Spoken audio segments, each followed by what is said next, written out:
Hi guys, John Victoria po, and in just a few seconds, umpisa na po natin ang 7th day ng ating training dito sa 30 Days Photoshop Tutorials. So bago lahat, intro muna tayo.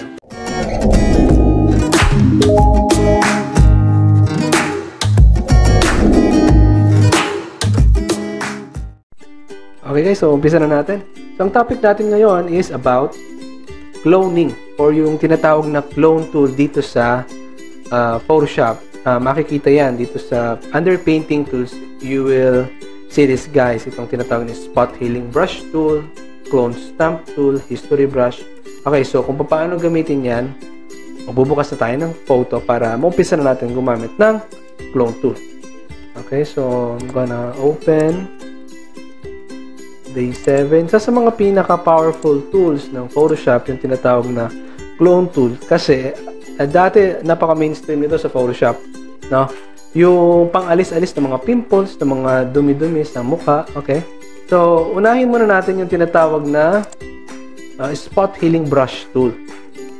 Okay, so the spot healing brush tool works like some of the painting tools here, like the brush at saka yung eraser, no? I-click and drag mo, brush mo lang din yan later. Okay, the spot healing brush, you can select your size here. Yun nga lang, pinagkaiba ng spot healing brush doon sa brush at saka sa eraser. If you right click on it, usually you will work doon sa size, or you will change the size of the brush. Okay, so lakihan natin yung brush natin, and before I edit this, tatanggalan natin ng mga unwanted marks or unwanted pimple marks yung picture na ito. So imagine this is your photo, no? May mga close-up shots ka na may mga konting dumi, may mga konting pimple marks. You can fix that using the spot healing brush. So let's right click on the layer, or duplicate muna natin para meron tayong before and after mamaya. So Control J. Alright, so we will work dun sa layer 1. So how does the spot healing brush tool works? Dilitan ko lang ng konti. Ganyan lang siya. Napakasimple. Just tap yung portion na kung ano yung gusto mong alisin. So gano'n lang. Nawala na. So for example, itong part na ito. Click. There you go. Simply, nawala na siya. Okay. So what happens here, no? As you click, or dun sa mga parts na gusto mong malis, ay yung spot healing brush tool, hahanap siya ng mga pattern dyan sa paligid na pwede niyang itakip. Ganun lang, itatakip niya lang doon sa unwanted marks na yon. Okay, so for example, ang gusto kong alisin dito ay itong portion dito sa may bandang ilong. Tingnan natin kung accurate, kasi minsan hindi accurate ito. Okay naman, so yun, wala na yung mga malalaking marks ng pimple. Okay, so let's try to open other photos here. So, gano'n lang siya kasimple guys. Just click using the spot healing brush. I'm gonna open this one, Acne 2. Yan. Okay. So, this time, gagamitin natin ng pwedeng spot healing brush din sa mga, kunyari, dito sa part na ito. For example, here, may parang mark dito sa, okay. Before I edit, Control J. Okay. So, ayun, alis na. Kumuha lang din siya ng parts dyan sa paligid, no? Tapos pinatong niya. How about here? May parang maliit dito. Ayun, ito yung hinahanap ko. Ito yung gusto kong mangyari. So as you click this portion here, ang nangyari, parang nagkaroon ng tuloy. Nagkaroon ng peklat, o nagkaroon ng butas doon sa scar doon sa kilay niya, instead of nawala yung pimple mark. Okay, kasi sabi ko nga kanina, hindi accurate yung pagkuha niya ng pattern. So, pwede, dito na papasok yung paggamit ng clone stamp tool. Okay. As you right-click on it, you can see the common settings na pwede nyong palitan sa isang brush. You can adjust the size and the kind of brush. Okay. So, for now, I'm gonna use this size. Yan, 31 lang. Or you can use your bracket. Again, with your caps lock naka-off. Dapat naka-off yung caps lock nyo para makita nyo yung itsura or yung mismong indicator ng brush nyo. Okay. And right click, bibili ako ng soft brush pala. Ayan, soft brush. Okay. How does the clone stamp tool works? So, ganito yan. Kapag nag-brush ka lang ng ganyan, may lalabas na error. So, tap, ayun. cannot use the clone stamp because the area to clone has not been defined. So, ang gagawin nyo dito, hahanap kayo at itinatanong kanya kung anong saang portion ang gusto mong ipatong dyan. Okay. So, ganito. Hold your Alt key. Tapos, naging crosshair. Magpansinin nyo, naging crosshair. Yung cursor ninyo, ang gagawin ko dito, kasi, gusto kong maalis yung maliit na mark 10. Ang gagawin ko dito, ito na lang sa may bandang buhok dito. Alt-click ko itong portion na ito. Tapos, papatong ko lang dyan. Click. There you go.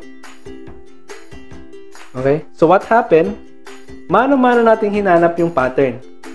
Okay. So, para mas ma-appreciate pa natin yung gamit ng clone stamp tool, gamitin natin sa ibang photo pa. Kasi yung mga iba dito, mostly mga puro pimple marks. So, using the spot healing brush tool, napakadaling gumamit na niyan. Yun lang yung medyo alanganin din sa may kilay. Kasi, baka pag click mong ganon, yun nga, tulad na nakita nyo kanina, nakaroon ng parang, na-clone nyo itong portion na ito ng mata, nilagay niya doon. So, some parts here can be easily done with the use of the spot healing brush. Alright. So, using this photo, okay? So, minsan may mga instances na ganito, may mga photo bomb kung tawagin, kapag nagpicture kayo sa isang kumuha kayo ng photo sa isang lugar, sa isang place, nagkaroon ka ng ganyang kagandang background, tapos may makikita kang bigla na lang may sumulpot na itong lalaki to, nagpi-flex, tapos yung manong, yung mga tao dyan sa likod. So, minsan gusto mong maalis sila. Okay? No? For example, gusto mong maalis yung For example, gusto mong maalis yung si Manong or silang tatlo. Okay. So, using the clone stamp tool, zoom in tayo. Control J to duplicate the layer para meron tayong before and after. Okay, clone stamp tool. Ang gagawin natin dito, ganito. Alt-click. So, alt-click tayo dito sa itong portion na ito, itong wave dito, no? Parang yung tubig dito, ipapatong lang natin diyan. So, by alt-clicking this part, alt-click, and brush natin yung tao dito. So, again, as you notice, pag nag-brush ka, dalawang portion yung gumagana dyan, no? Yung source, no? At yung current location. There you go. Okay. So, may mga natira pa dito. Alt-click tayo dito sa portion na ito. Hindi rin naman natin pwedeng i-alt-click tong portion na ito. Alt-click at saka mag-brush dyan kasi hindi na siya magiging natural o normal. Ang magiging location natin dito or source point natin should be this place here. Yan. Ayan. Okay? Alright. Yan, nawala na. Kalahati na lang. Okay? So, ayun. So, syempre, hindi nyo namang iiwanan ganyan yan. Dapat alisin yung buo. Okay? Sige nga, alisin nga natin buo. Alt-click. So, ang gagawin ko dito, parang random na yung ginagawa kong source point. Pero sa mga malalapit pa din. Alright? So, for example, here, gusto ko maalis yung reflection. Diba? Okay. Yan. Yan. Alt-click.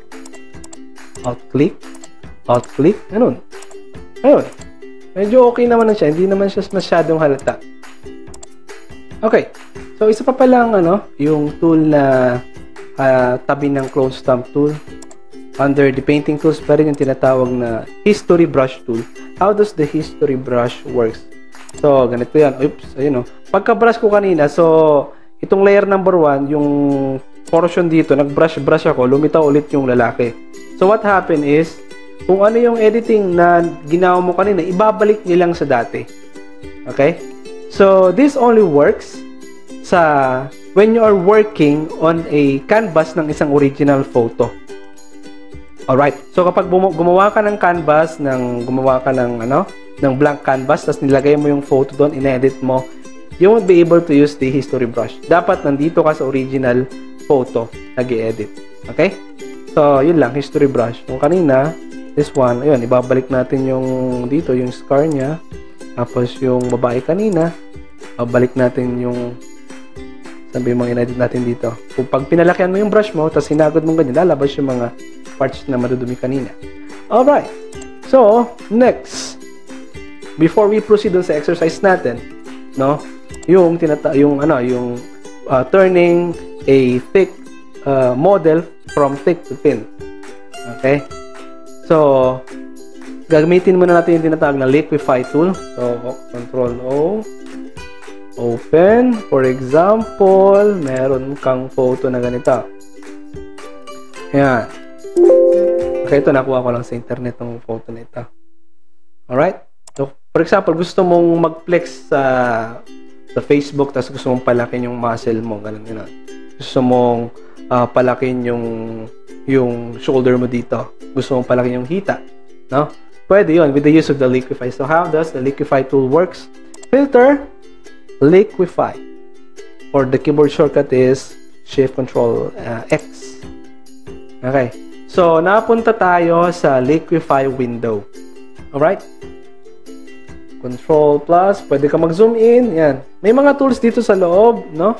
So, try natin isa-isain yung mga ito, pero napakadalang gamitin yan. Liquify, ganito. You imagine your photo is in a liquid state wherein you can manipulate, no? With the use of this tool, pwede nyo i-warp yung mga ibang parts ng photo dyan. For example, yung tool dito na tinatawag na forward warp tool. Ganito yan. Pwede mong palit yan, palakihin yung brush nyo. Tapos, for example, dito, pwede nyo hilain to. Yan, o. Yan, nga lang, hindi mukhang normal, no? Natural. So, may mga makikita kayong mga funny photo edits sa Google, sa Facebook, no? Yung mga malalaki yung payat sila, pero lumaki yung mga muscle nila, no? Nagkaroon sila ng mga malalaking shoulders, malalaking mga hita na mukhang hindi natural. Yan, ginamitin na ng liquify yan. Okay. So, you can click and drag. For example, itong chick niya dito, gusto mong gawin parang square. Yan, di ba? May mga ganun eh. May mga gusto ganun na Yan. Di ba? Tapos hilahin mo to. As gusto mo, naka-smile ka ng konti. You can, yan, nakikita niya, lumiliit yung brush kasi nililiitan ko. Yan. Click and drag. Pwede mo hilahin. Di ba? Okay. Next. Meron tayong reconstruct para lang parang history brush. If you click and drag, babalik sa dati. So, that's how the liquify tool works. May mga ibang tools ito na pwede kayong paglaruan, such as the pucker tool. This one. Long click ka kunyari sa nguso niya, ng long click. Ayun. So, what happen is mag-shrink yung portion na yun. Okay? So, for example, nag-click and drag ka sa, or, ito. Yung, diba pwede natin palitin dito. Yung kunyari, leg niya, no? Ayan. Okay? Okay, so that's how the pucker tool works. It shrinks a portion of nung image na kung saan ka nag-brush. Alright? Reconstruct natin. Okay? Now, next, we have the bloat tool. So, kung meron tayong pucker tool, meron tayong bloat tool. Ganito yan. Click. Ito yung sinasabi kong parang bomba. Click, parang yan. Yan. Click, pwedeng yung palakihin yung mo dito. Yan. Okay, ingat lang kayo sa pag-edit ng mga ganitong photo, no? Okay lang siguro na magkonting kunyari katuwaan lang, no? Yun nga lang, may mga instances na yung background nagko-compromise dahil sa pag-i-edit nyo. So, yun ang magiging problema, hindi magiging natural yung edit nyo. For example, if I'm going to forward warp tool yung shoulder niya gano'n, medyo nag-stretch yung background. Pero okay lang, di naman masyadong halata. Okay. Ayan di ba? Naging yummy na. Balik natin. So, pag okay na lahat, wag cancel, okay? Pag okay, if you're sure dito sa pagkaka-edit nyo, okay na yun. Satisfied na kayo dun sa pinagagawa nyo, okay. Alright? So, you can see the difference. Ayan, yung kanina, hindi ko na-duplicate. Ayan. So, ayun, yung kanina. Undo. Yung kanina. Redo. Control-Shift-D. Yeah. Okay, next. Let's proceed dun sa ating exercise. File open. This one. Okay. So, meron tayong, imagine natin, kunwari, pagpalagay natin kliyente natin ito. Tapos, gusto niya daw na, from this state, niya, gagawin natin siyang papayatin natin ng mga ilang pounds, maybe. Mga ilang pounds ba ito? Okay. So, basta bawasan natin ng konti. Hindi naman yung sobrang-sobrang kwanto. Na sobrang-sobrang although po pwede, no? Kapag medyo kabisado niya na lahat ng tools sa Photoshop, pwede yung pagmukha yung sobrang payat, parang kuyanin payat na payat ito. Okay. Sa ngayon, gawin natin medyo chubby lang ng konti. So, let's duplicate the background. Control J. Okay. So, gamit yung mga tools na ginamit natin kanina, yung clone tool tsaka yung liquify. Sa ngayon, wala pa akong i-clone dito eh. Mag-liquify muna tayo. So, pagka-duplicate ko, filter, liquify. So, papapayatin natin yung dalagang ito. So, zoom in tayo. Okay.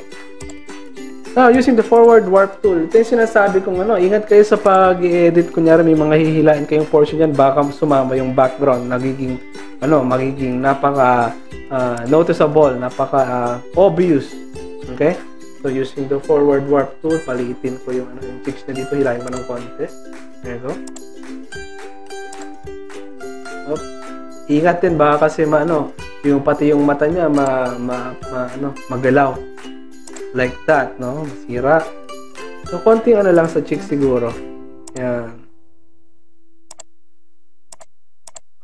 Alright. Yeah. Okay, tapos sa may shoulder niya part dito, pwede nating i-pucker, no? Tapos lagyan natin yung brush. Try nga natin. Yan. Anipisin natin. Tak tak tak. No? Paunti-unti. Unti-unti. Okay, tapos using the forward warp tool, combination of different tools yan eh. Yan, itulak natin papunta dito. Ayan. Okay. Tapos yung shoulder dito. Ingatan nyo, baka kasi magkaroon ng ibang kurbado yung kalsada doon sa likod. Okay. Anyways, kung nagkamali kayo, pwede nyo namang i-reconstructor para bumalik. Ito siguro dito, okay lang na may stretch ng konti. Kasi pa-curve naman siya. See? Yan. Medyo bawasan ko pa yun dito sa may cheeks niya. There you go. There you go. Alright. Yun, medyo nakailang pounds na tayong bawas at bandang taas. Itong kanyang dibdib, try natin kung magmumukhang natural pag pinila natin ganun. Later, may gagawin tayo dyan, no? Kasi ma-adjustment natin itong nasa labas. Okay. Let's do my best na magmukhang payat si ma'am. Ayan. Okay. Medyo parang lasog-lasog yung dito niya, no? So, ingat na lang sa paggamit.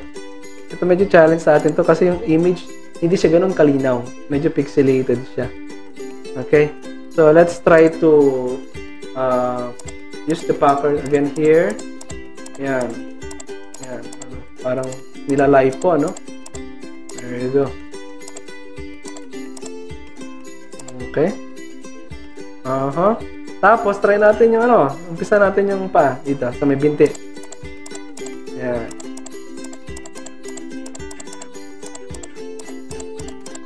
Yan.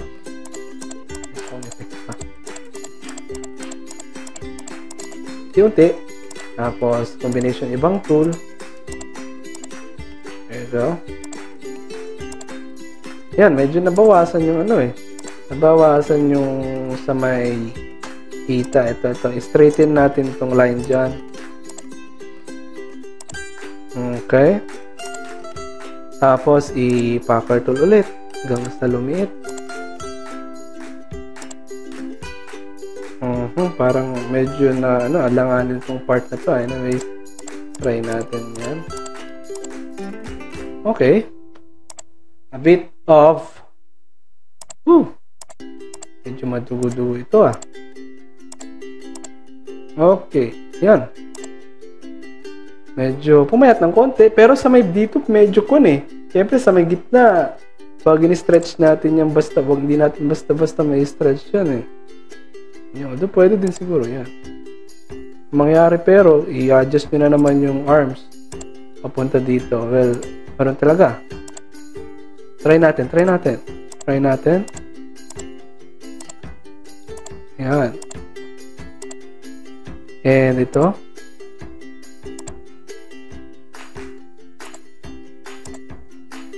Ito. Yung shoulder. Yan ha. I'm using my brackets again, guys. Papansin nyo kung lumiliit, lumalaki yung brush. There you go. So, medyo malaki-laki itong portion pa dito sa gilid.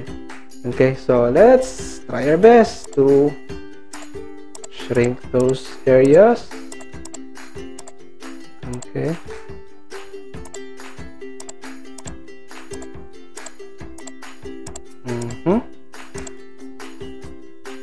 Okay, medyo alanganin na kasi na-stretch na yung kwan dito yung kalsada. So, ganito. We're done here. Okay na siguro dito sa labas, no? Dito sa may bandang loob na lang. Iangat natin ng konti yung sa may ito, tummy part na ito Iangat natin ng konti okay. What's the difference, di ba? Malaking kwan na, napakalaking kaibahan na dun sa original. For example, ito gamit yung mga tools na selection tools, pwede rin to. Okay? So there's a better way of doing this, but I'm gonna show you how to use yung mga remedyo lang using the basic tools here. For example, I'm gonna select the layer number 1 and ganito, i-select ko tong portion na ito na kung saan iaakma mong parang hinuhuli mo yung sukat na magiging bewang niya. Using the polygonal lasso tool, I'm going to draw this shape. Click, click, click, click, click, click, click, and click, click. Yeah. Close. And habang nakaselect yan using the lasso tool pa rin or the polygonal lasso tool, I am going to move this here sa gilid. Tapos, yan, pwede nyo i-move ang selection, guys, okay? Pwede nyo i-copy, Control-C, and then Control-V. Yan. So, anong purpose nun? Bakit natin kinopy yung portion? Click and drag natin. Try natin ilagay dito. Medyo, right? Di ba? Konting lang ba? Daya-daya na naman tayo nito. So, layer number 1, using the polygonal lasso tool here. Ganun din, syempre, kukunin natin yung bewang. 1, 2, 3, ayun nga lang, dapat talaga. Medyo, alam mong itsura. Or alam mo yung magiging sukat ng bewang niya. Kasi pag parang kanyan, no? Parang papunta dyan, sobrang dapat sakto lang, kumbaga. Tamang timpla.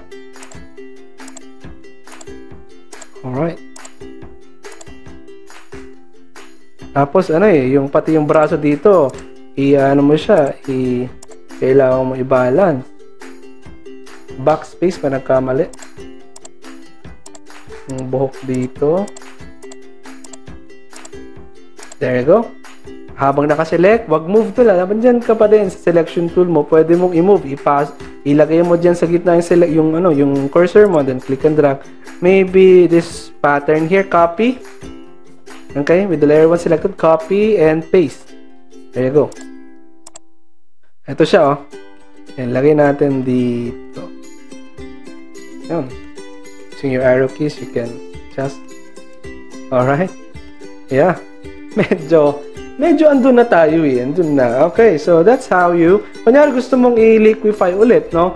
Ang mangyayari dito, you need to merge all of the layers muna bago ka pumunta ng liquify ulit. Okay, how to merge or what is merge? Merging is a process wherein i-flatten mo yung image or pagsasama-samain mo yung mga layers na gusto mong magsama-sama. For example, layer 1, 3, and 2. Okay, so hold your control, layer 1, hold your control, 3, tsaka 2, right click, merge layers, or control E sa command, shortcut command. Okay, there you go. So, pwede natin puntahan ulit yung liquify, mag-edit ulit tayo. Okay, so, minimal na lang ito minimal transformation na lang sa mga ibang parts dyan, such as may mga medyo nakulangan o parang nung nasobran kanina. Ito yung shoulder dito, atras ko pa dito ng konti, and konting shrink pa dito sa may dito sa portion na ito, sa tawag dito, dun sa kamay niya, no? Dun sa braso niya. Tapos medyo sa may bandang binti, kailangan pang i-work ng konti yan eh. So anyways, you got the whole day para mag-practice ng clone stamp tool, no? Okay, so I hope nag-enjoy kayo sa discussion na. Okay, but before I end, siguro dito papasok konting paggamit ng clone tool. Alisin natin yung parang slice dito, yung sa may dito, ito. Napaka-obvious eh. Using the clone stamp tool, lilitan ko yung brush. Bawasan natin. Ayan. Alright, parang lang. Okay. Yun. Para hindi siya magmukhang parang slice, no? There you go, guys. So, ito po yung exercise natin ngayong araw. Sana na-appreciate nyo. So, kita-kita po ulit tayo sa next na learning session natin dito sa 30 Days Photoshop Tutorial. Dito lamang sa aking YouTube channel, John Victoria TV. So, thank you for watching.